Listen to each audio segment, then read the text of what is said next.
പ്രവാസികൾക്കുള്ള ആരോഗ്യ ഇൻഷുറൻസ് ഫീസിൽ വർധനവ് വരുത്തിയിരിക്കുകയാണ്. റെസിഡൻസി പുതുക്കലിനും പുതിയ വിസകൾക്കും ആരോഗ്യ ഇൻഷുറൻസ് ഫീസ് പുതുക്കിയതായി അധികൃതർ അറിയിച്ചു. പുതിയ നിരക്കുകൾ ഈ മാസം 23 മുതലാണ് പ്രാബല്യത്തിൽ വരിക. അതായത് മറ്റന്നാൾ മുതലായിരിക്കും പ്രാബല്യത്തിലാവുക എന്നാണ് അറിയാൻ സാധിച്ചിരിക്കുന്നത്. ഒപ്പം ആരോഗ്യ ഇൻഷുറൻസ് ഫീസ് വർധന അതിലുണ്ടായിരിക്കുന്ന പ്രധാനപ്പെട്ട മാറ്റങ്ങൾ ഇതിലാണ്. റെസിഡൻസി പുതുക്കലിനും പുതിയ വിസയ്ക്കും വർഷം 100 ദിനാറാക്കി ഇരിക്കുകയാണ് ഇപ്പോൾ. അത് 2 പുതുക്കലാണെങ്കിലും അതിന് റിയാലിൽ വ്യത്യാസം വന്നിട്ടുണ്ട്. ഒപ്പം തന്നെ വർധന റെസിഡൻസി വിസ ഫീസ് പരിഷ്കാരങ്ങളുടെ ഭാഗമായാണ് വരുത്തിയിരിക്കുന്നത്.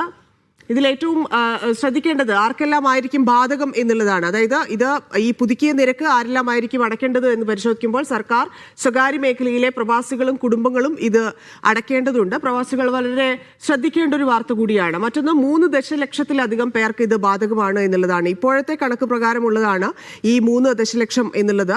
ഇത്രയും ആളുകൾ ഈ പറയുന്ന മാറ്റത്തിനനുസരിച്ചായിരിക്കണം ഇനി ഈ ഫീസ് അടയ്ക്കേണ്ടത്.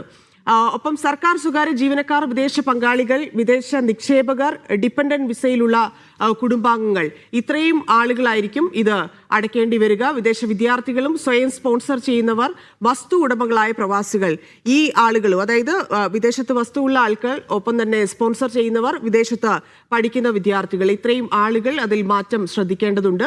രേഖകളില്ലാതെ താമസിച്ച് പിന്നീട് പെർമിറ്റ് ലഭിച്ച ആളുകളും ശ്രദ്ധിക്കണം. സൈനിക സേവനത്തിന് ശേഷം വിരമിച്ച വിദേശികളും അടയ്ക്കേണ്ടതുണ്ട്.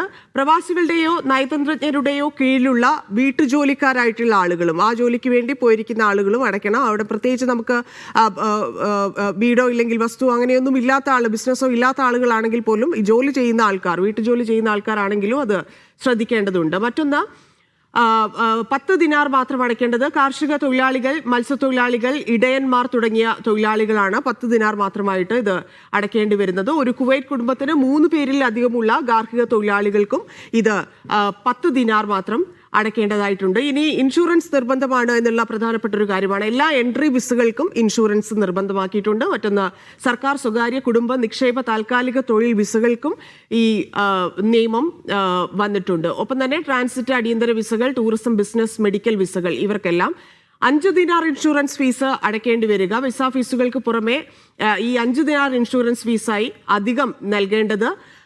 ഇതിൽ നിന്ന് ഒഴിവാക്കപ്പെട്ട ആളുകൾ ഇതാണ്. കുവൈറ്റ് പൗരന്മാരെ വിവാഹം ചെയ്ത വിദേശ വനിതകളായിട്ടുള്ള ആൾക്കാരെ മാത്രമാണ് ഇതിൽ നിന്ന് ഒഴിവാക്കിയിരിക്കുന്നത്. ബാക്കി എല്ലാ ജോലി ചെയ്യുന്ന ആളുകളും, അതിപ്പോൾ സ്വകാര്യ മേഖലയിലാണെങ്കിലും ഇല്ലെങ്കിൽ സർക്കാർ മേഖലയിലാണെങ്കിലും ജോലി ചെയ്യുന്ന ആളുകളെ സംബന്ധിച്ച് ഇത് അവർക്ക് നൽകിയിരിക്കുന്ന തുകയ്ക്കനുസരിച്ച് അടയ്ക്കുക എന്നുള്ളതിലേക്കാണ് പുതിയ നിയമം എത്തിച്ചിരിക്കുന്നത്.